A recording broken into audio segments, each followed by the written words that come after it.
ನಿಮ್ಗೇನ್ ಅನಿಸ್ತಾ ಇದೆ ಇದೆಲ್ಲ ನೋಡಿದಾಗ ರಾಜ್ಯ ಸರ್ಕಾರದ ಈ ನಡೆಯಿಂದ? ಅಲ್ಲ ಸರ್, ಕೊಡ್ಲಿ, ಬೇಡ ಅಂದಿಲ್ಲ. ಅದ್ರಲ್ಲಿ ಎಷ್ಟು ಜನ ಟೆರರಿಸ್ಟ್ ಇದ್ದಾರೋ ಏನೋ, ಹ್ಮ್ ಯಾವಾಗ ಬಾಂಬ್ ಹಾಕ್ತಾರೋ ಏನೋ. ಹ್ಮ್ ಇವಾಗ ಕಾಯಿಲೆ ಬಂದ್ ಸಾಯಲ್ಲ ಸರ್, ಈ ಬಾಂಬ್ ಬ್ಲಾಸ್ಟ್ ಅಲ್ಲೇ ಸಾಯ್ಬೇಕು ನಾವು. ಅದೆಷ್ಟು ಜನ ಟೆರರಿಸ್ಟ್ ಬಂದಿದಾರೋ ಒಳಗಡೆ, ನೇಪಾಳಿಂದ, ಬಾಂಗ್ಲಾದೇಶಿಂದ. ಹ್ಮ್ ಯಾವಾಗ ನಾವು ಬ್ಲಾಸ್ಟ್ ಆಗ್ತಾ ಇರ್ತೀವೋ ಏನೋ ಗೊತ್ತಾಗ್ತಾ ಇಲ್ಲ ಸರ್ ನಮ್ಗೆ. ಈಗೇನ್ ಮಾಡ್ಬೇಕು ಅಂತ ಹಾಗಾದ್ರೆ ನಾವೀಗ? ಈಗ ಓಟಿ ಸರ್, ಫಸ್ಟ್ ಇಲ್ಲಿಂದ ಯಾವ್ದೋ ಒಂದು ಕಾನೂನು ಬರ್ಬೇಕು ಸರ್. ಇವತ್ತು ನೋಡ್ವಲ್ಲ, ಕರೆಕ್ಟ್, ಒಂದು ಕಠಿಣ ಕಾನೂನು ಬರಬೇಕು. ಆಟೋ ಡ್ರೈವರ್ಗಳ ತರ ವಿಡಿಯೋ ಮಾಡಾಕ್ತಾರೆ, ಒಬ್ಳು ಮಹಿಳೆ ಒಂದು ವಿಡಿಯೋ ಮಾಡಾಕ್ತಾಳೆ, ಬನ್ನಿ ಇಲ್ಲೇನ್ ಅಂತ ಕಠಿಣವಾದಂತ ಕಾನೂನು ಇಲ್ಲ ಅಂತೇಳಿ. ಅಲ್ಲ ನೋಡಿ, ನೀವೇ ನೋಡಿ ಹೆಂಗಿದೆ.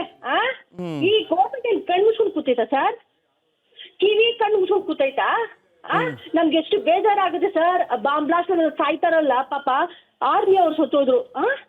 ಇದೆಲ್ಲ ಹೊಟ್ಟೆ ಉರಿಯುತ್ತೆ ಸರ್ ನಮ್ಗೆ. ನೋಡಿ ಯೋಚನೆ ಮಾಡಿ ಮೋಹನ್ ಅವರೇ, ಯೋಚನೆ ಮಾಡಿ, ಇನ್ನೂ ಟೈಮ್ ಇದೆ.